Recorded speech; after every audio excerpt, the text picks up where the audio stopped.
is a cry echoing in our generation, not the cry of those who are hungry for bread, but the cry of those who are starving for truth. Men and women sit in pews, hearts aching for hope, yet too often they are sold illusions wrapped in religious packaging. They come thirsty for living water, but instead are handed the salt of manipulation. And I tell you this with conviction. When truth is traded for profit, when sacred trust is broken by greed, the soul suffers, and the light of faith flickers dangerously. But let us not waste our breath condemning individuals. Let us look deeper. For every false shepherd that rises, there is a warning to the sheep. Do not place your hope in man, made idols, in personalities dressed in robes of gold, in the charisma of a pulpit performer. Instead, learn to master yourself, to renew your mind, to choose the narrow path of growth and integrity. What use is it to expose deception if we ourselves live deceived by our own fears, habits, and excuses? What use is it to accuse another of exploitation if we remain prisoners to the lies we tell ourselves daily? Here lies the heart of the matter.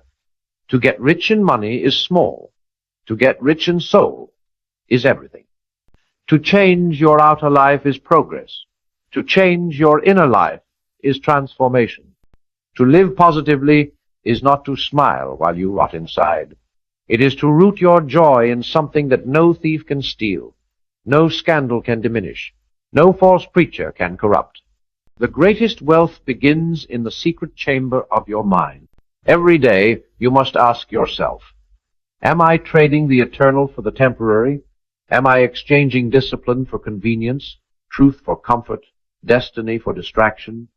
The con men on platforms may exploit the crowd, but the most dangerous deception is the one you perform on yourself, when you promise yourself that tomorrow you will change, that next year you will discipline your mind, that someday you will rise into the person you know you were created to be. Tomorrow is a mirage. Today is the battlefield. The reason you must think about wealth is not because wealth itself is holy, but because the way you think about wealth reveals the posture of your heart. Do you see money as a master to enslave you, or as a servant to empower your purpose?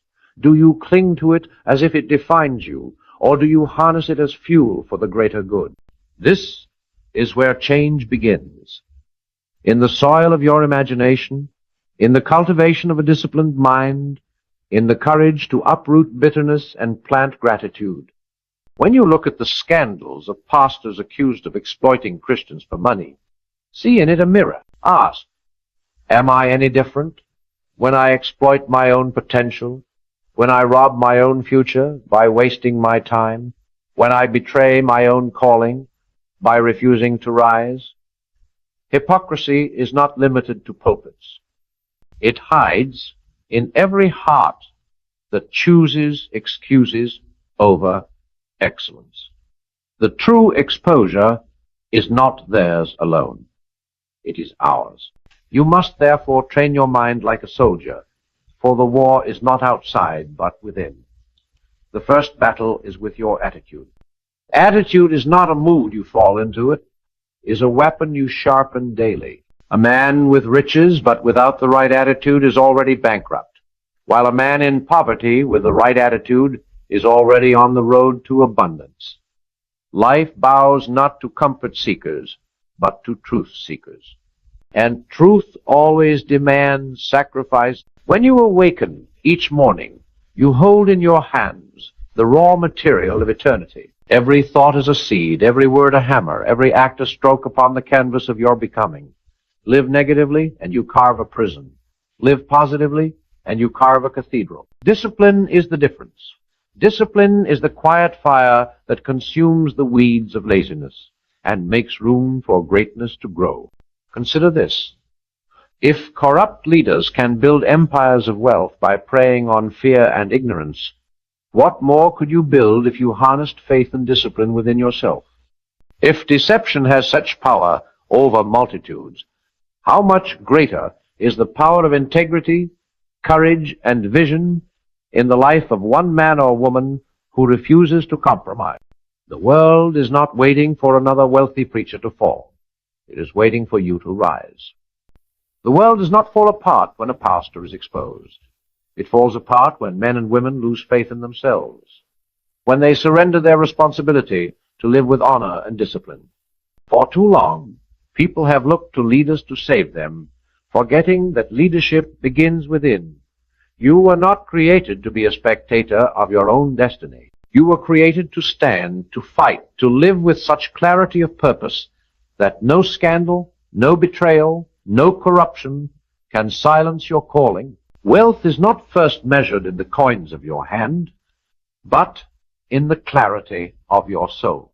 A man who has mastered himself, who has learned to govern his desires, who refuses to be ruled by his appetites, is richer than the one who commands empires, yet is a slave to his own impulses.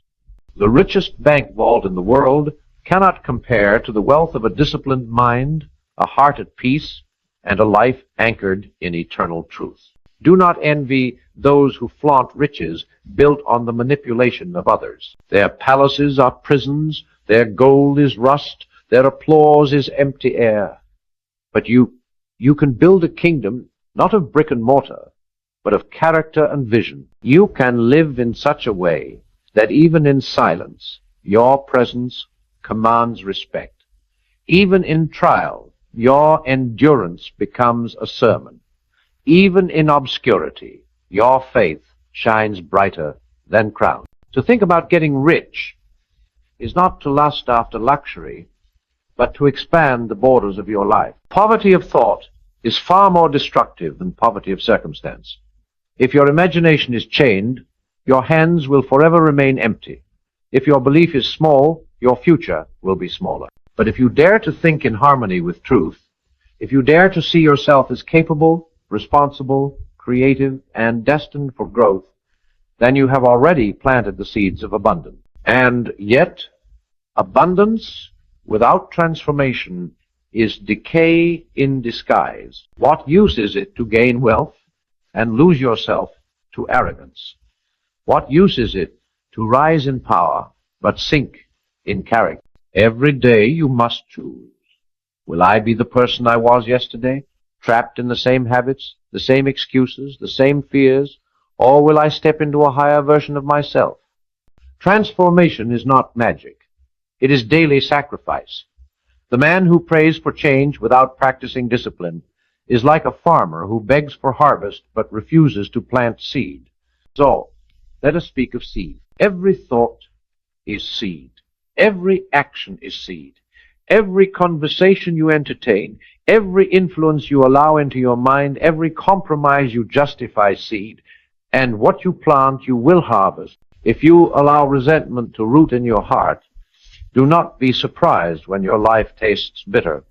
If you allow excuses to dominate your thinking, do not be shocked when your years yield nothing. But plant gratitude, plant diligence, plant courage, and in time your life will bear fruit beyond measure. Do not let the failures of others deceive you into cynicism. Some will always exploit, some will always betray, some will always turn truth into business, but do not join them in bitterness. Let their fall be your lesson. Let their greed be your warning. Let their exposure remind you that light always uncovers what is done in darkness. And if that is true for them, it is true for you. What you hide will one day be revealed. Therefore live transparently, live authentically, live with integrity, so complete that when the world looks at you, they see no mask, no hidden agenda, only truth. This is what it means to live positively. Not to pretend everything is fine when it is not. Not to plaster your pain with empty affirmations, but to root your life so deeply in truth that even storms cannot uproot you. To be positive is not to ignore reality. It is to confront reality with faith. It is to look at the mountain and refuse to bow. It is to face the fire and refuse to flee. It is to walk into each day saying, I will not be conquered by fear. I will not be enslaved by greed. I will not be silenced by shame. I will live as one who believes life is a gift, and I will not waste it. And here lies the true exposure, not the scandal of 6 pastors accused of exploiting Christians for money, but the scandal of how many men and women refuse to exploit their own potential for greatness. You sit upon untapped gold mines of ideas, unclaimed territories of creativity, unexplored oceans of strength, and yet you hesitate. You delay. You hide. That is the greater crime. Not what leaders have stolen from you, but what you have stolen from yourself. But, hear me, today is not lost. You can turn this moment into the birthplace of a new future. You can decide here, now, that no deception will rule your life, no fear will control your choices, no laziness will chain your destiny. You can choose to be the kind of person who does not need to exploit, because you have built enough within yourself to create. You can choose to rise above bitterness, to walk in discipline, to master your attitude, to live with vision. For the truth is this: every day is Judgment Day. Every sunrise is a courtroom. Every choice a verdict. Every action a sentence. Do not wait for some grand reckoning to measure your life. You are measured now, and if you will measure yourself with honesty, if you will correct yourself with courage, if you will discipline yourself with conviction, then no exposure will shame you, no scandal will break you, no darkness will consume you. You must understand that money itself is never the problem. It is neutral, a mirror of the one who holds it. In the hands of the greedy, it becomes a weapon of oppression. In the hands of the foolish, it becomes a fleeting illusion, vanishing like smoke. But in the hands of the disciplined and the righteous, it becomes a tool for building, for lifting, for healing. Therefore, do not despise money. Despise the corruption of the heart that clings to it as if it were God. Do not envy wealth, envy character, because character is the true coin of eternity. The headlines that shock the world, pastors accused of exploiting Christians for money, should not surprise us. For centuries, wolves have worn sheep's clothing, but what matters more is this: will you choose to be a wolf to yourself? Will you devour your own time, your own strength, your own calling with excuses and indulgence? Or will you rise and shepherd your own soul with discipline, with clarity, with vision? The greatest betrayal is not from a pulpit. It is from within, when you betray the man or woman you were meant to become.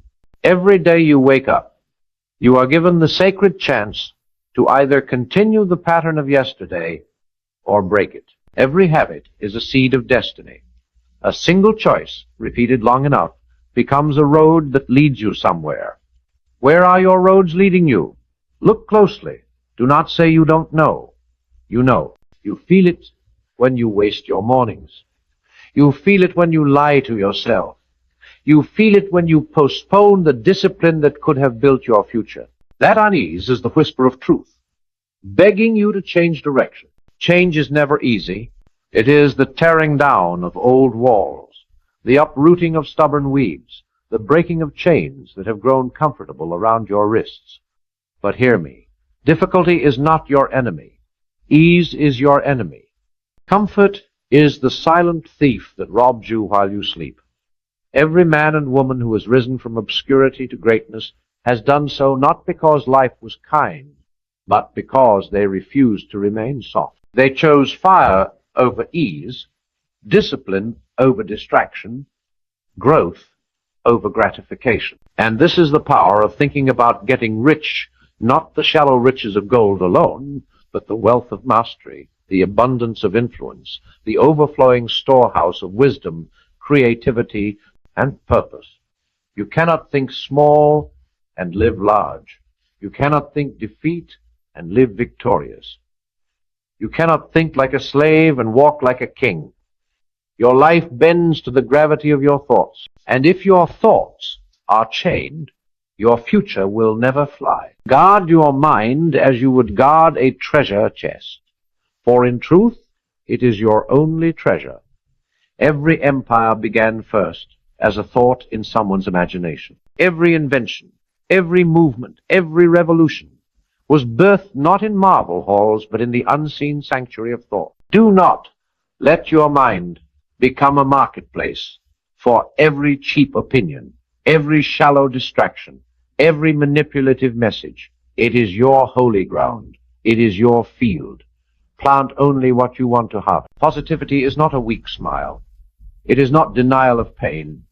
It is not ignoring the reality of corruption, betrayal, or failure.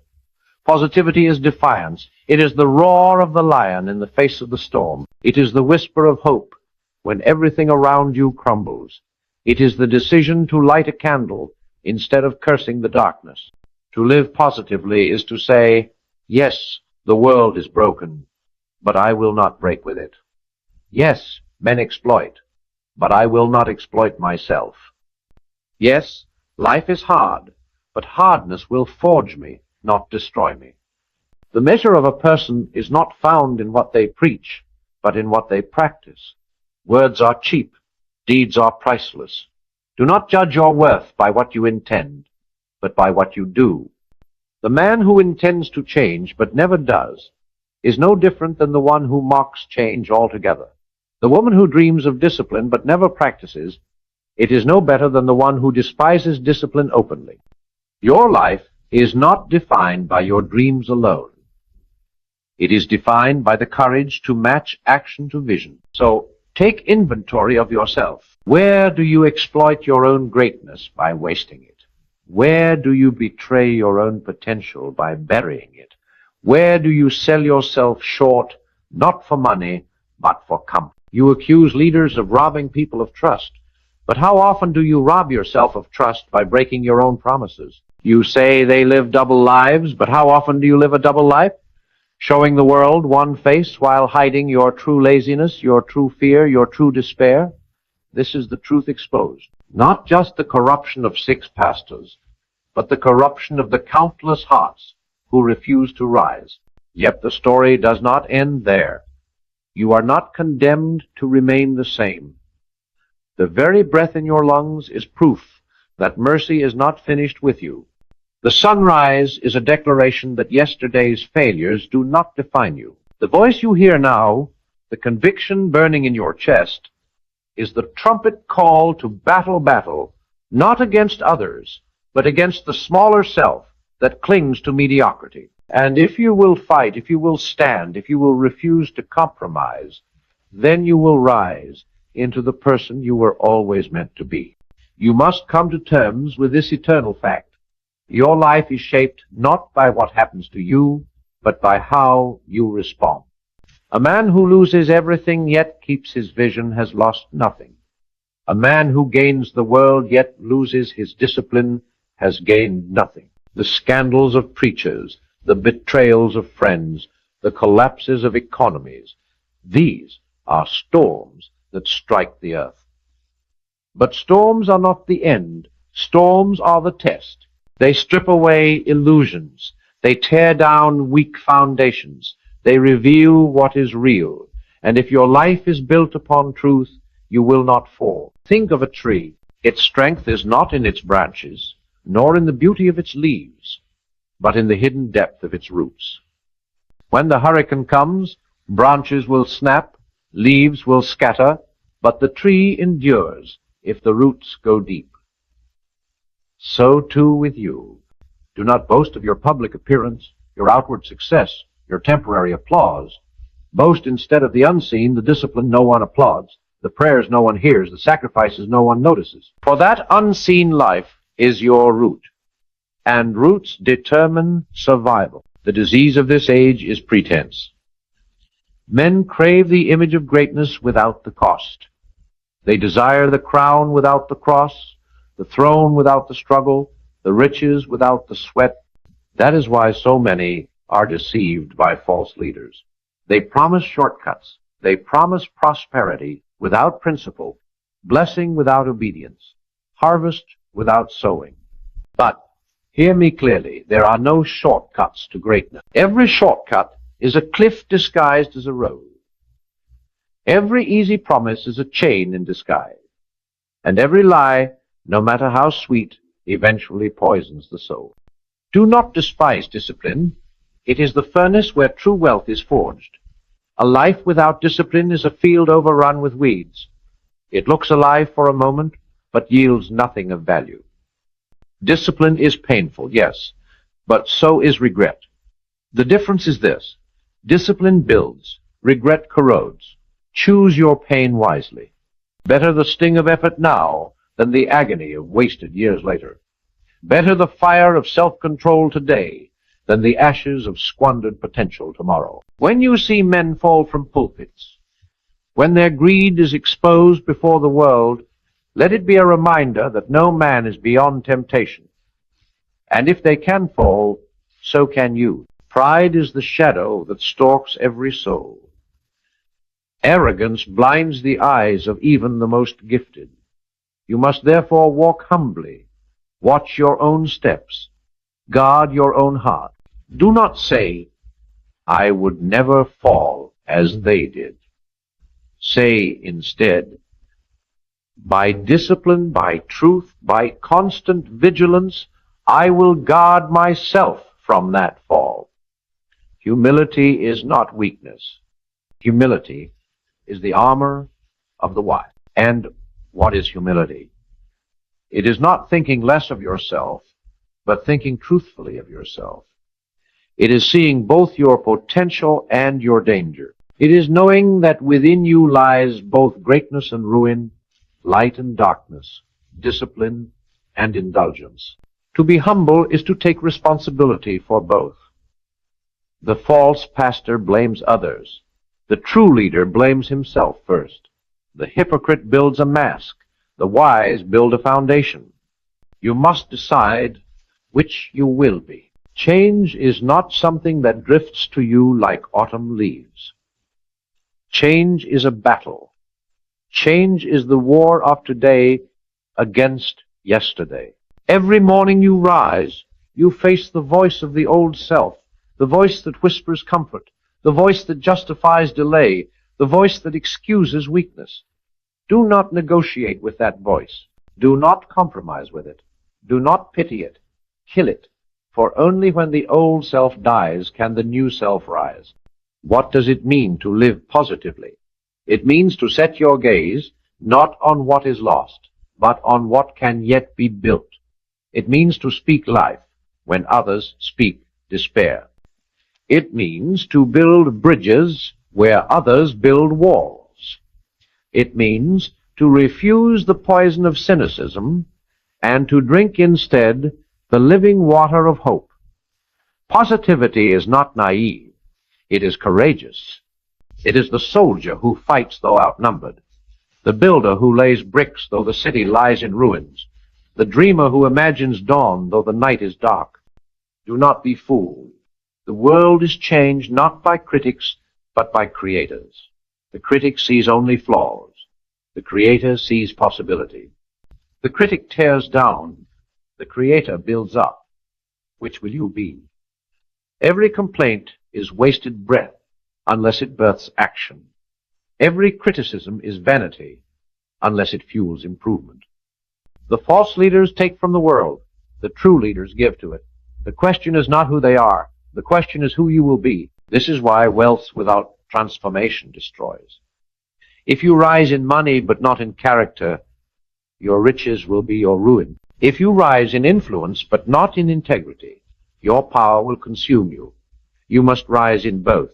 Do not pray for wealth until you have trained your heart to handle it. Do not seek abundance until you have mastered discipline.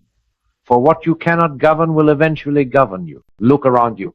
How many live as prisoners in invisible cages, not because others have trapped them, but because they have trapped themselves? They chain themselves with anger, with jealousy, with laziness, with bitterness, with fear.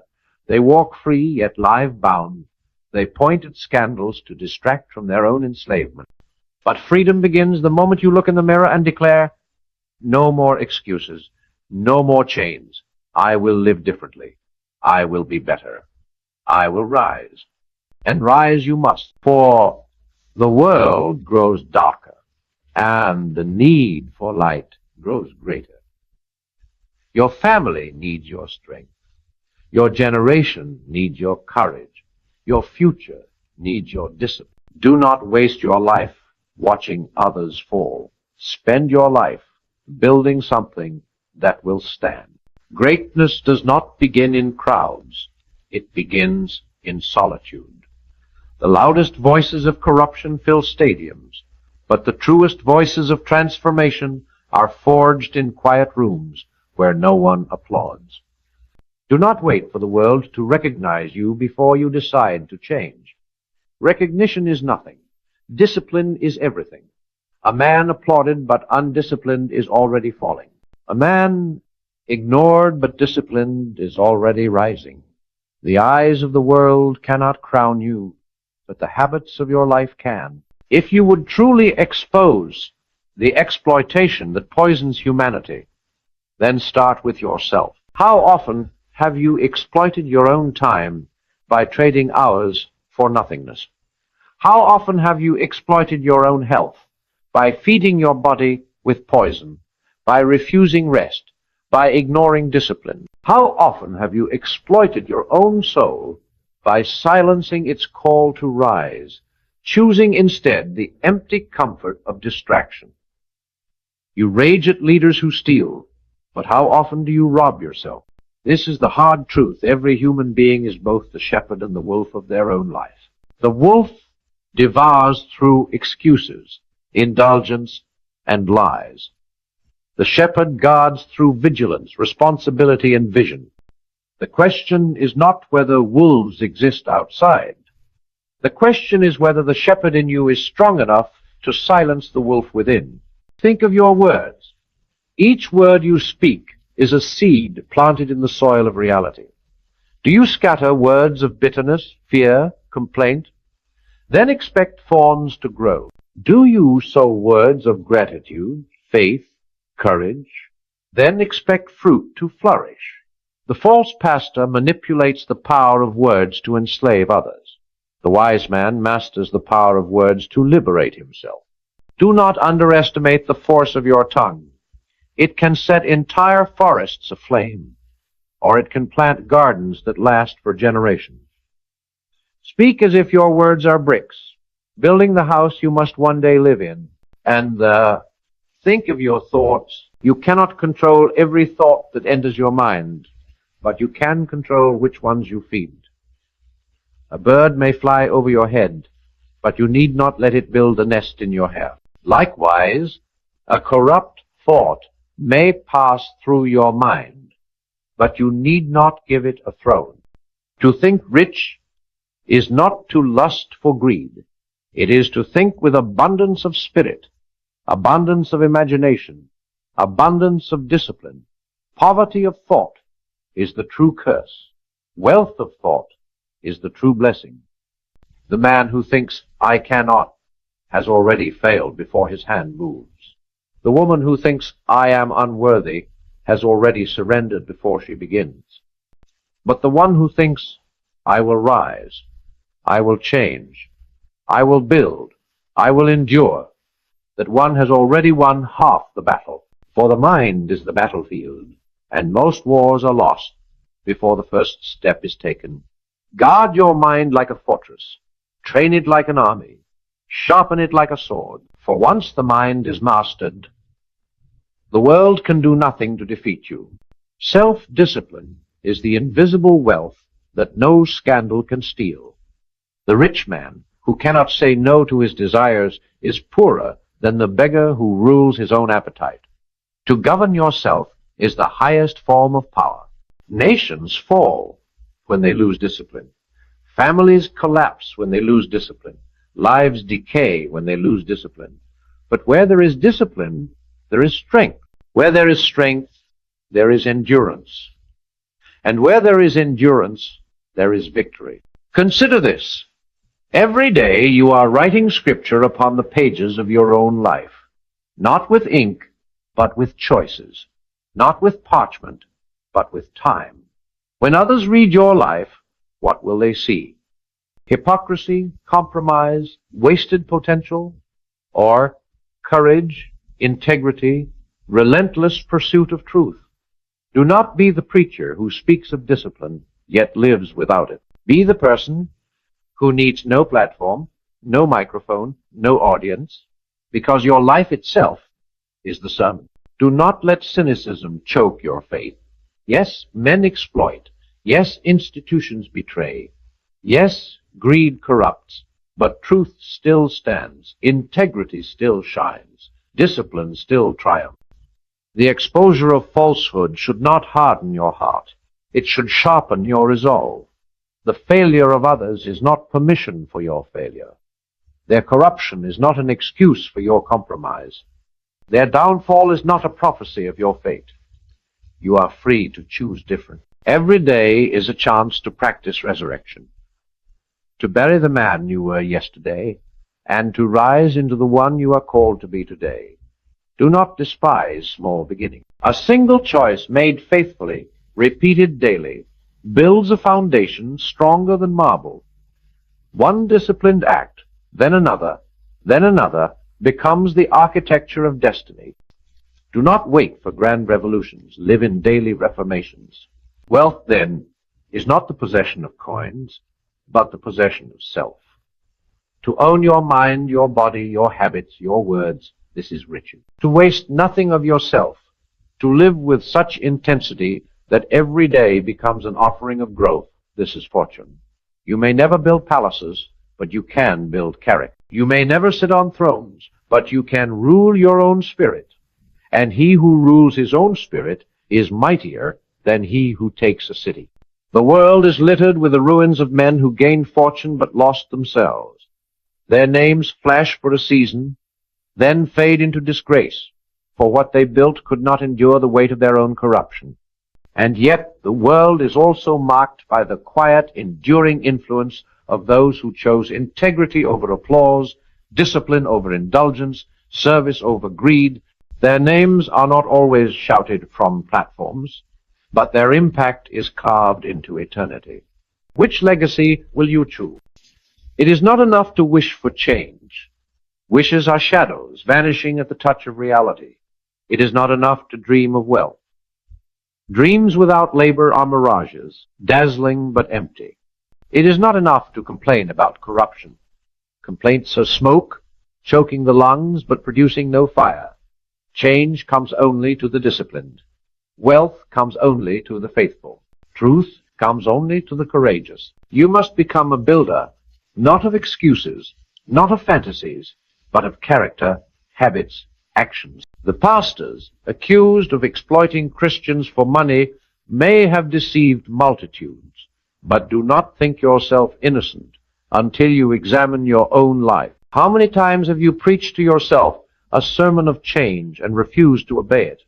How many times have you known the right step, the noble act, the courageous choice, and yet walked the opposite road? Hypocrisy is not bound to pulpit. It lurks in every human heart, but you can root it out. You can expose it in yourself before the world exposes it for you. Begin with honesty. Honesty is the foundation of every transformation. To lie to others is dangerous, but to lie to yourself is fatal. A man who admits his weakness can grow strong. A man who denies his weakness rots in silence. A woman who confesses her fear can learn courage. A woman who denies her fear becomes its slave. Do not polish masks. Break them. Do not protect illusions. Shatter them. Only truth heals. Only truth frees. From honesty flows responsibility. To say, I am the one who must change. I am the one who must discipline. I am the one who must rise. Responsibility is not a burden. It is the key that unlocks the prison of blame. As long as you blame others, pastors, parents, systems, society, you hand them the chains of your destiny. But the moment you take responsibility, you reclaim your life. You become the author of your future, the captain of your soul. And from responsibility flows discipline. Discipline is the bridge between what you are and what you can be. Without discipline, honesty becomes despair, and responsibility becomes guilt. With discipline, Honesty becomes growth, and responsibility becomes triumph. Discipline is choosing what you want most over what you want now. It is turning the chaos of desire into the order of destiny. It is saying no when your body screams yes. Saying go when your fear says stop. Saying endure when your weakness begs quit. Every great story of transformation is a story of discipline. The addict who refused another drink, the student who stayed awake another hour to learn, the worker who gave more than was required, the dreamer who labored when no one applauded. Discipline does not shout. Discipline whispers, and yet its whisper builds empires. Do not despise small discipline. The way you wake in the morning, the way you speak to others, the way you manage a single dollar, these are bricks in the cathedral of your destiny. The man who cannot govern his mornings will not govern his fortune. The woman who wastes small moments will waste great opportunities. Life is built not on grand gestures, but on daily obedience. And then comes vision. Vision is the light that guides discipline. Without vision, discipline decays into drudgery. With vision, discipline becomes devotion. What is your vision? Not just for wealth, but for life. Not just for success, but for significance. You were not born to consume and die. You were born to build, to lift, to create, to bless. Wealth without purpose is emptiness disguised as abundance. Purpose without wealth is a fire without fuel. But wealth harnessed by purpose is unstoppable. So think of riches not as a treasure chest to hoard, but as a river to direct. A river can flood and destroy, or it can irrigate and bring life. The pastors who exploited their people dammed the river for themselves. The true leader digs channels for others. What will you do with your river? Living positively, then, is not ignoring the wolves. It is becoming the shepherd who leads despite them. It is not denying corruption. It is refusing to let corruption define you. It is not covering your eyes from darkness. It is lighting your lamp and holding it high. Positivity is not escape. It is defiance. It is the warrior's stance in the face of chaos. Do not confuse positivity with naivety. Naivety says, all is well, while the house burns. Positivity says, the house is burning, but I will build again. Naivety blinds. Positivity opens eyes. Naivety is weakness. Positivity is strength. Naivety flees. Positivity fights. Which will you choose? And as you rise, never forget, greatness is not measured by how many serve you, but by how many you serve. Exploiters take. Builders give. The richest man is not he who has the most, but he who gives the most of himself to a cause greater than himself. What cause are you living for? If it is only your comfort, your wealth, your survival, then you live too small. Expand your vision until it includes the healing of others, the lifting of generations, the transformation of the world around you. For one day, your money will fade. Your name will be forgotten. Your body will return to dust. But the seeds you plant in the souls of others, the courage you awaken, the truth you embody, these endure. Live for what endures. Build what cannot be shaken. Pursue the wealth that outlives you.